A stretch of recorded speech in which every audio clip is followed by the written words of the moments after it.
Bonjour à tous et bienvenue sur ma chaîne YouTube de montage et de peinture de figurines de chez Game Workshops Warhammer. Dans cette toute première vidéo, je vais vous montrer ma manière de faire les socles, base de toute figurine afin de rendre un bon rendu. Ne jouant pas au jeu, je prends un certain temps afin de les faire, et c'est pour ça que j'ai envie de vous montrer mon travail effectué.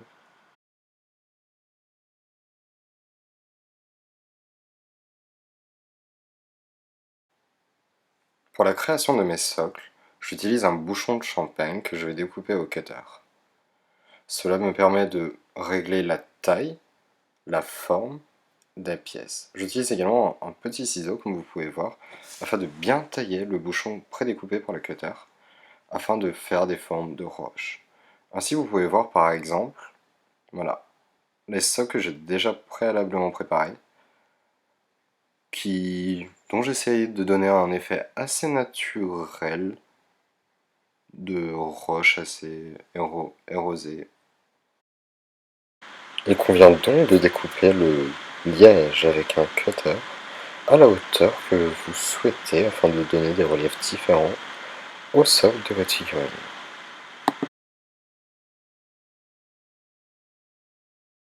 Il vous suffit de tailler le liège selon la forme et la taille que vous souhaitez.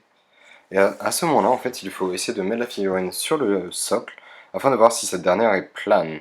Je mets souvent des points rouges avec un stylo, là où je disposerai les points de colle pour la figurine.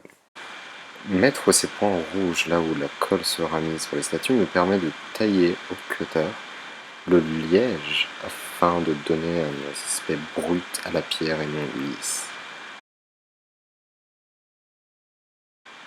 Je dispose ensuite par très légèrement des points de colle à bois qui permettra de fixer le liège sur le socle. De plus, j'ajoute légèrement de la colle à bois également sur le pourtour du socle et sur le liège que je viens de poser.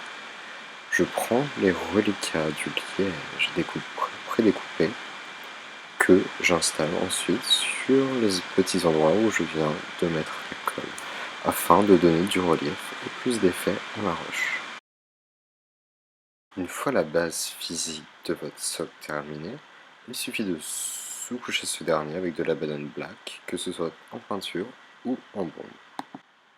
Ensuite, j'applique uniformément et de manière assez répandue une couche de Mantfang Brown afin de donner un effet terreux, bien que ce dernier ne sera pas l'effet final de notre socle.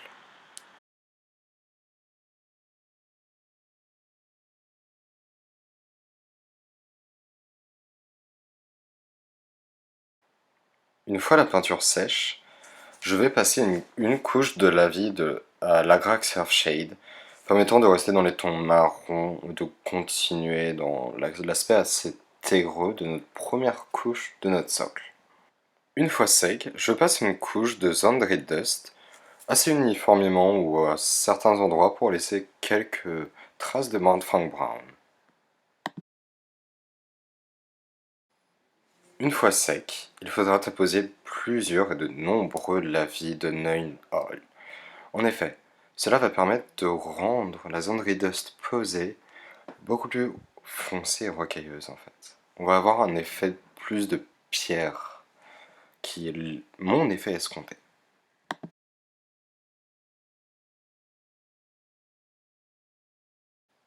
Ensuite, il faudra appliquer de la colle transparente, comme ici, un petit peu autour du socle et parfois sur la pierre selon l'endroit que vous désirez, et tremper ensuite le socle dans le flocage.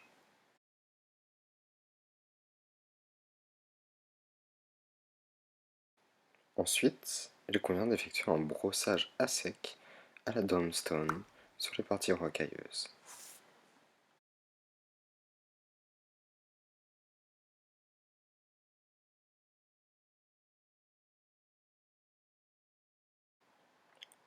Passez de nouveau un lavis de Neun Oil sur la pierre et un d'Agrax Earth Shade sur le flocage. Ensuite, de nouveau, passez au Karak Stone un brossage à sec sur la pierre.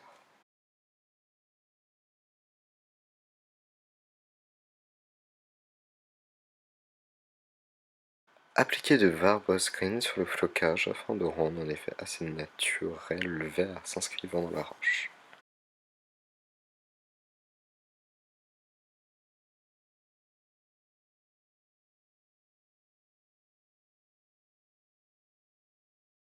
Effectuez ensuite au Skarsnik Green un brossage à sec sur le même flocage où nous venons d'appliquer le Varbosgreen. Ensuite, il convient de passer un lavis d'Arax Earthshade sur le flocage. Lorsque votre figurine est prête, il suffit de coller cette dernière avec de la colle plastique, si la figurine est en plastique bien évidemment.